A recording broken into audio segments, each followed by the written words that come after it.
आज जो पॉलिसीज देश में बनाई जा रही है, ये वही पॉलिसीज है जो कांग्रेस एक समय में इस देश में इंट्रोड्यूस कर रही थी।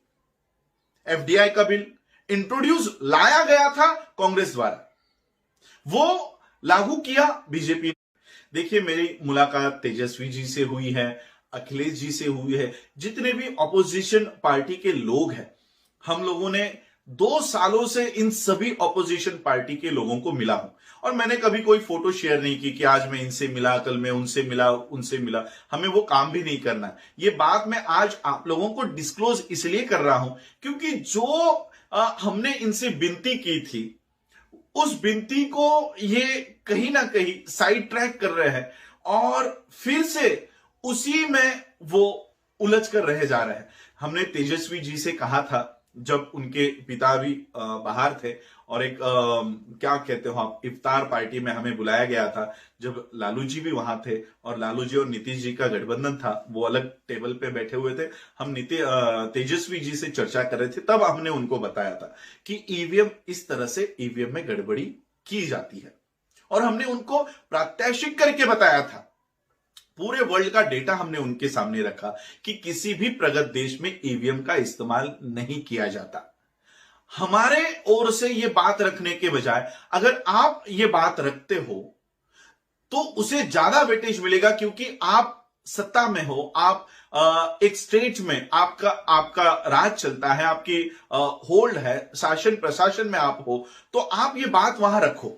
उन्होंने हमारी सारी बातें सुनी। अखिलेश जी से भी मेरी ये बात हुई है, उनके घर पर मेरी ये चर्चा हुई है ईवीएम के संदर्भ में। लेकिन हम देखते हैं कि कहीं ना कहीं हम उन्हें ये सजेशन देने के बावजूद भी वो उसी ट्रैप में फंस जाते हैं जिस ट्रैप को बिछाया गया है। और बीजेपी और कांग्रेस ये चाहती है कि आप इसी ट्रैप में आकर फंस जाओ।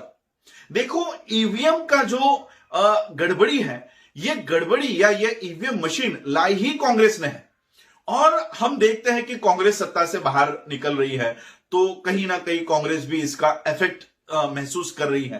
कांग्रेस को इसका कोई इफेक्ट नहीं है, क्योंकि आज जो पॉलिसीज देश में बनाई जा रही है, ये वही पॉलिसीज है जो कांग्रेस एक समय में इस देश में इंट्रोड्यूस कर रही थी। एफडीआई का बिल इंट्रोड्यूस लाया गया था कांग्रेस द्वारा, वो लागू किया बीजेपी ने।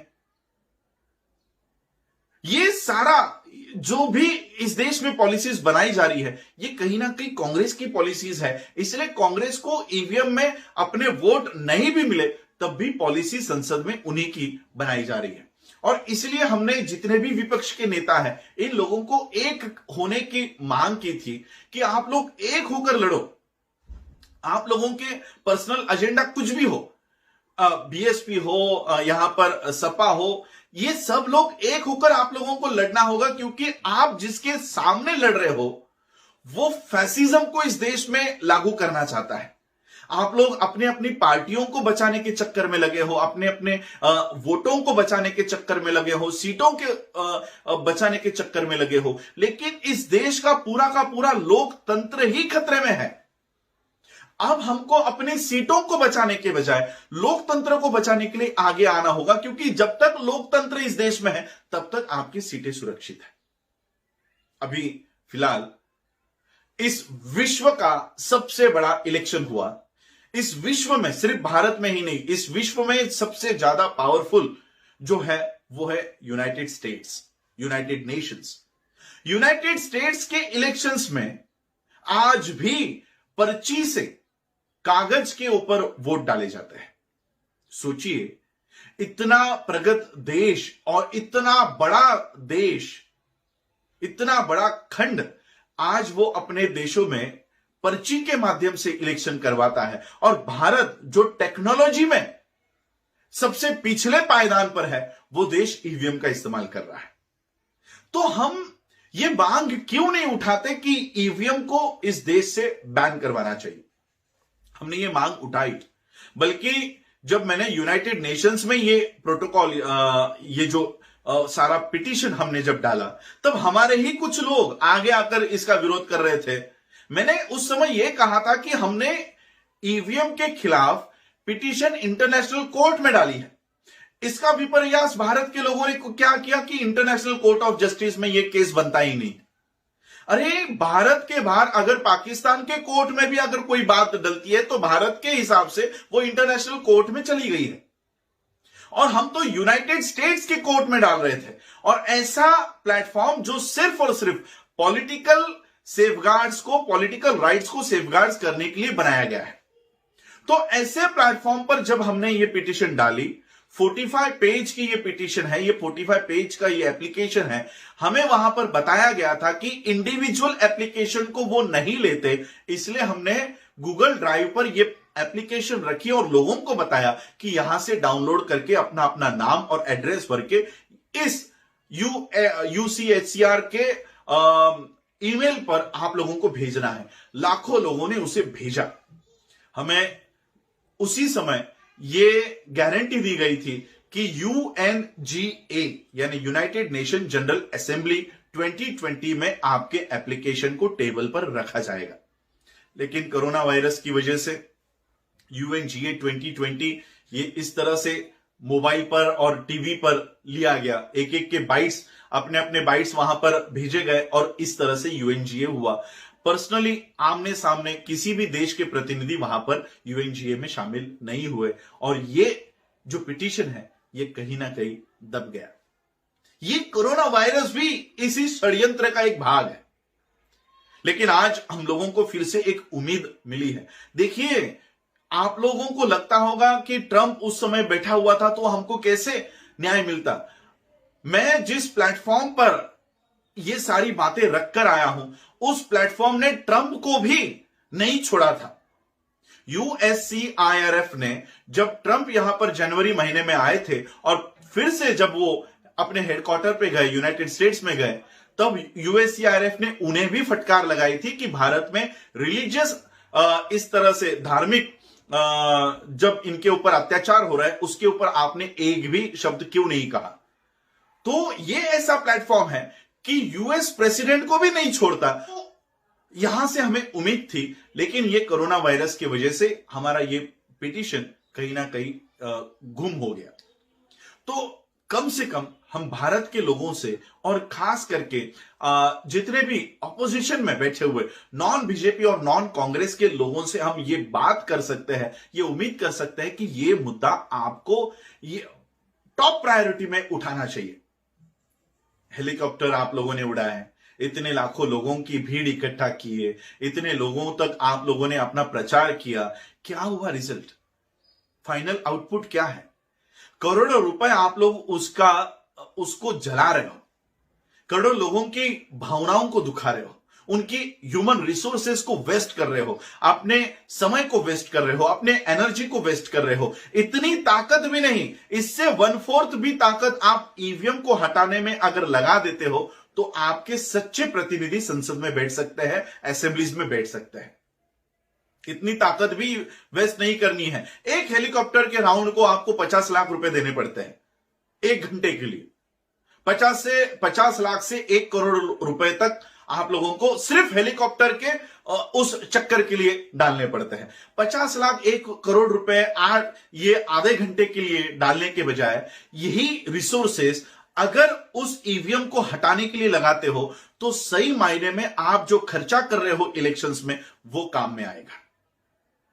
वरना कितना भी खर्चा कर लो, अब यूपी के इलेक्शंस आएंगे, अब वेस्ट बंगाल के इलेक्शंस आएंगे और फिर से आप लोग लग जाओगे, काम पर लग जाओगे।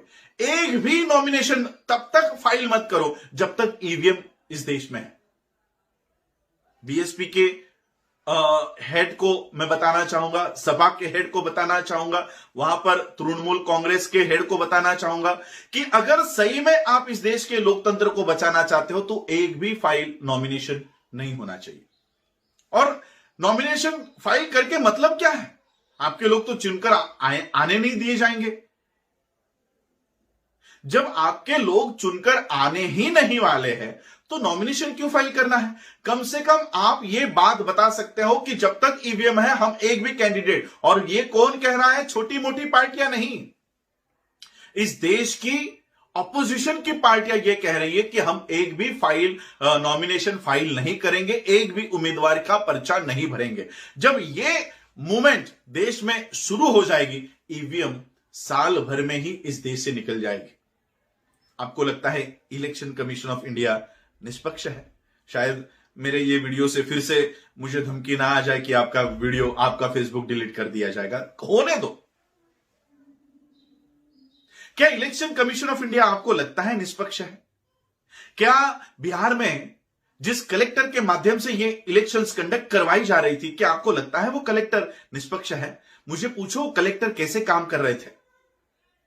गाजियाबाद में बौद्ध धर्म की दीक्षा होने के बाद कलेक्टर उन बौद्ध दीक्षार्थियों को उनके पैर पकड़ के कह रहा है कि आप हिंदू धर्म में वापस आ जाओ। क्या ये कलेक्टर का काम है? तो हमें पता है ये कलेक्टर क्या काम करते हैं और कैसे काम कर रहे हैं। किनके ऊपर विश्वास रख रहे हो आप? Election commission of India, collectors, courts, क्या ये आपको न्याय देंगे? ये कोई पर्सनल मुद्दा नहीं है कि ये बीएसपी का मुद्दा है तो सपा ने उठाना नहीं चाहिए। कांग्रेस इस मुद्दे को नहीं उठाएगी, बीजेपी इस मुद्दे को नहीं उठाएगी, और बीजेपी के जो मित्र पक्ष है वो भी नहीं उठाएंगे।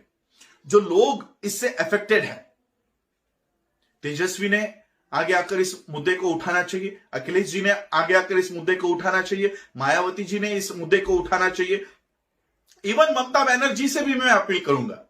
और मैं इन लोगों से मिल रहा हूं, ऑलरेडी मैं तेजस्वी जी से, अखिलेश जी से इस मुद्दे के ऊपर मिला हूं। लेकिन फिर वही होता है कि हम एक्सेप्ट कर लेते हैं कि हां ये गड़बड़ी तो हुई है, और फिर वही उसी मार्ग पर चलते हैं जिसमें हम फंसने वाले हैं। अरे इतना रिसोर्सेस, आपके पार्टी का फंड, बीजेपी को तो प्रधानमंत्री जो योजना चल रहा है उससे फंड दे रहे हैं, आपकी पार्टियों को फंड कहां से आएगा? ये जो गरीब लोग हैं वही तो आपको फंड देते हैं, 10-10 रुपया, 50-50, 100-100 रुपया देकर फंड देते हैं। आपको फंड कहां से आएगा? क्या आपके लोग सत्ता में बैठे हैं? तो आप अपनी तिजोरियां खाली कर रहे हो। जब आपका फंड ही खत्म हो जाएगा, गाड़ी में पेट्रोल ही नहीं होगा, तो गाड़ी आगे खिसकेगी नहीं, गाड़ी आगे चलेगी नहीं, एक जगह पर ठप हो जाएगी। कुछ सालों में आपकी सारी पार्टियां ठप हो जाएंगी। आप अपने घरों से, हेडक्वार्टर से बाहर नहीं आ सकते हो, आपके फंड्स के ऊपर ताला लग जाएगा, और जिनके पास फंड है उनके ऊपर सीबीआई बैठ जाएगी, उनके ऊपर ईडी बैठ जाएगा। तब क्या करोगे? आगे चलकर घरों में ही कैद होने के बजाय, अपने अपने हेडक्वार्टर में ही कैद होने के बजाय, आज अगर प्रॉपर तरीके से आंदोलन करते हो तो ही अपनी पार्टियों को आप बचा सकते हो। और जितने भी ये पार्टियां हैं, ये सारी बहुजनों की है जो खतरे में है। ब्राह्मणों के पार्टियों से बीजेपी को और कांग्रेस को कोई डर नहीं है। हम नहीं आते तो आप आ जाओ। पॉलिसी हमारी होनी चाहिए, पॉलिसी ब्राह्मणवाद की होनी चाहिए, पॉलिसी महिलाओं के विरोध में होनी चाहिए, विद्यार्थियों के विरोध में होनी चाहिए, किसानों के विरोध में होनी चाहिए, कर्मचारियों के विरोध में होनी चाहिए। इस देश के 85% लोगों के विरोध में अगर कोई भी पार्टी पॉलिसी बनाती है तो वो उनके समर्थन में खड़े हैं। बीजेपी के लोग खड़े हैं, कांग्रेस के लोग खड़े हैं। और इसलिए मैं आप लोगों से यही विनती करना चाहता हूं, पर्सनली मैं फिर से सबसे यही कहूंगा, मिलने चाहूंगा कि ये आंदोलन उठाओ। ईवीएम जब तक भारत में है, क्योंकि देखो इन लोगों ने हमें भारत में कैद करके रखा हुआ है। मैं खुद द नेदरलैंड्स जाना चाह रहा हूं, लेकिन यहां से मुझे द नेदरलैंड्स जाने के लिए परमिशन नहीं मिल रही। इंटरनेशनल ह्यूमन राइट्स कमीशन में वहां के लोगों ने सारी अपॉइंटमेंट्स लेकर रखी हुई है, लेकिन मुझे बाहर जाने की अनुमति नहीं है। क्यों? क्योंकि इंटरनेशनल एयरलाइंस बंद है, और अगर अप्रूवल नहीं है आपको कि आप किस वजह से जाना चाहते हो, और जब तक इंडियन एविएशन मिनिस्टर मुझे वो अथॉरिटी नहीं देता, परमिशन नहीं देता, मैं नहीं जा सकता। नहीं जा सकता। कौन सी योजना चलाई है? वंदे भारतम, यानी बाहर भी लोग जो अटके हुए हैं, इस वंदे भारतम मूवमेंट के माध्यम से ही वो लाए जा सकते हैं, और इस मूवमेंट के वजह से ही वो बाहर भेजे जा सकते हैं। तो मैं तो इनके मूवमेंट में बैठता नहीं हूं, मैं क्यों द नेदरलैंड्स जाना चाहता हूं? तो इंटरनेशनल ह्यूमन राइट्स कमीशन में बीजेपी के और आरएसएस की कंप्लेंट करने जाना चाहता हूं। इसकी वजह से क्या मुझे परमिशन मिलेगी? नहीं मिलेगी। तो भारत के बाहर हमारे सारे दरवाजे इन्होंने बंद कर दिए हैं। अब भारत के अंदर बैठकर ही हमें लड़ाई लड़नी होगी, कानूनी तौर से, डेमोक्रेटिक वे से और संविधान के माध्यम से। हमारा फंडामेंटल राइट है, वोट करना हमारा फंडामेंटल राइट है, और ईवीएम मशीन हमारा फंडामेंटल राइट चुराता है। हमारा वोट किसे गया यह हमें बताता नहीं है। पर्ची सुप्रीम कोर्ट ने 2018 में ही 2018 में नहीं 2013 में ही यह जजमेंट दे दिया था कि ईवीएम मशीन में पर्ची लगाई जाएगी और उसकी गिनती होगी। पर्ची तो लगा रहे हैं, गिनती कहां कर रहे हैं? तो सुप्रीम कोर्ट के भी इस आदेश का उल्लंघन हो रहा है, तो क्यों ना देश के लोग सुप्रीम कोर्ट के आदेश को फॉलो किया जाए, इसके लिए रास्तों पर आए। हम कोई गैर कानूनी मांग नहीं कर रहे, हम वही मांग कर रहे हैं जो गाइडलाइन बन चुकी है। हम सिर्फ गाइडलाइन के ऊपर उंगली रखना चाहते हैं कि यह गाइडलाइन है, इसे फॉलो क्यों नहीं करता कलेक्टर?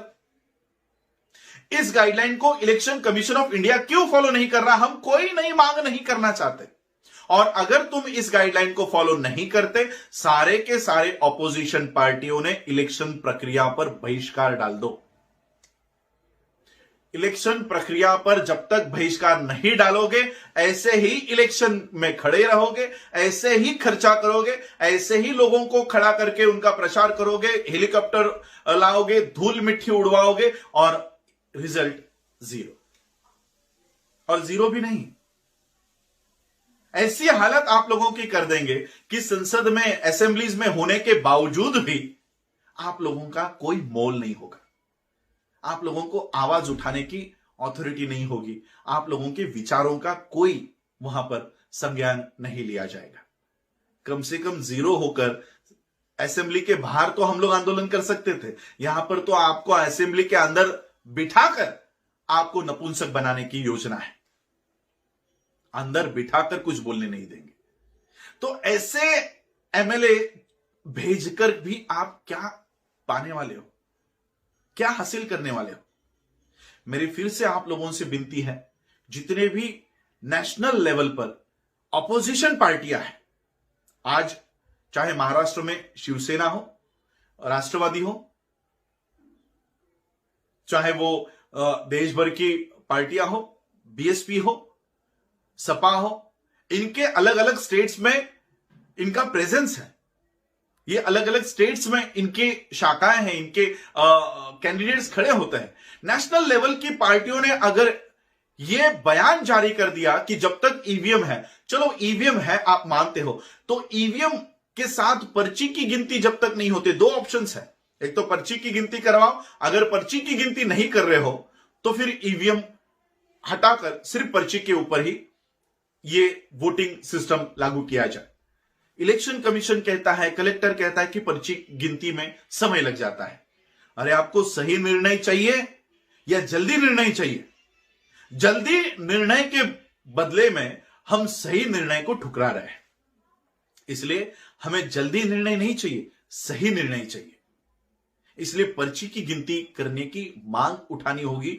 अगर यह मांग नहीं उठाते हो तो पूरी की पूरी ईवीएम ही बर्खास्त हो और ईवीएम से इस देश में वोटिंग ना हो, यह मांग नेशनल लेवल पर उठनी चाहिए। जब ये मांग पार्टियों की ओर से उठेंगी, जब ये मांग, देखो आप लोग जैसे ही ये बयान दोगे या जैसे ही ईवीएम के अगेंस्ट में बात करोगे, ये मीडिया आपका नहीं है। मीडिया आप लोगों को मूर्ख बताएगा, मीडिया आप लोगों को कहेगा कि आप लोग अब हार गए हो, इसलिए आप ईवीएम के खिलाफ बोल रहे हो। तो उसी मीडिया को कहो कि हम तो वही बात कह रहे हैं जो इस देश की गाइडलाइंस बना दी गई है कि ईवीएम के साथ जो पर्ची लगी है, जो पेपर ट्रेल लगा हुआ है, उसकी गिनती क्यों नहीं कर रहे हो? यूएस में 5 दिन लगातार 24 आवर्स काउंटिंग चल रही थी, तो क्या आप यूनाइटेड स्टेट्स से भी बड़ा देश हो? क्या भारत यूनाइटेड स्टेट्स से भी बड़ा है? और क्या सभी स्टेट्स में एट ए टाइम इलेक्शंस होती है? बिहार में 243 सीट्स पर क्या हम 24 आवर्स में क्या काउंटिंग नहीं कर सकते पर्चियों की? तो हमें इस तरह से इंटेलेक्चुअल मांग करनी है। सिर्फ भावनिक आधार पर आंदोलन करने के बजाय वैचारिक आंदोलन इस देश में खड़ा करो। हर एक नागरिक आप लोगों का साथ देगा, हम आप लोगों के साथ है। और ये मांग, क्योंकि जब तक ईवीएम है आप लोगों की सत्ता नहीं आएगी, कितनी भी कोशिश कर लो। और जाते जाते मैं थोड़ी सी उम्मीद आप लोगों से करना चाहता हूं कि आप लोगों में जितना भी ईगो है, जितना भी जो भी आप लोगों की पर्सनल क्लैशेस होंगे, वो हम बाद में सॉल्व कर लेंगे, हम बाद में सॉल्व कर लेंगे। लेकिन आज अगर आप इस देश के लोकतंत्र को बचाने में अगर नाकामयाब हो गए, तब आपका ये ईगो तो कहीं रहेगा नहीं, बल्कि आपकी वो पार्टियां भी नहीं रहेगी, सिर्फ अपने छोटे से ईगो की वजह से। इस देश का, चाहे वो बीएसपी हो, सपा हो, मुस्लिम हो, शेड्यूल कास्ट के लोग हो, हमको एक होकर लड़ना होगा। इस देश का हिंदू, जिसे हम एससी, एसटी, ओबीसी कहते हैं, आज ये भी सताए जा रहे हैं। इनको भी महाराष्ट्र में देखो, आज हिंदू महाराष्ट्र में रास्तों के ऊपर है। क्यों? क्योंकि उनकी हालत इतनी खराब कर दी गई है कि 70 सालों के बाद जो इस देश के हुक्मरान हुआ करते थे, आज वो आरक्षण मांगने के लिए रास्तों पर आ गए हैं। इस देश में ब्राह्मणी व्यवस्था ने इस देश के एससी, एसटी, ओबीसी, मराठाओं को भी मांगने वालों के कतार में लाकर खड़ा कर दिया है।